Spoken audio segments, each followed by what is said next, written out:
advice would you give like women who come into the music industry? It seems like they're seen as a product. You know, how challenging is it to deal with like just being almost not seen as a human being, but seen as a product that goes here, and here? I mean, I think you're a salesman all the time. You just have to know what it is you're selling. And I think if you know what it is that you're selling, then you're always going to have a buyer. Supply and demand.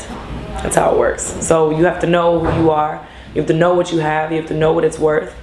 And always treat people with respect. I think as women, you know, there's a negative stigma surrounding us as to how we deal with business, how we deal with the men in the industry, and also how we treat each other. And I think that's a huge piece of it too for me. I've lucked out. I've had the opportunity to work with a lot of women that are very respectful. I went on tour with Mary J. Blige last year and opened for her, and she was incredibly humble and gracious, and that changed my perspective a little bit as far as where women are at, and really certain things we need to learn about just how we acclimate ourselves to this industry. We don't need to become like the men. We don't need to move like the men in the industry. We don't have to be shady. We can still be classy about it.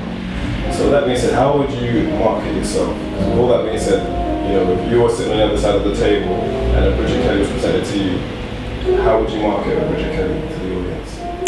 I think the first part of it is to figure out who the audience is.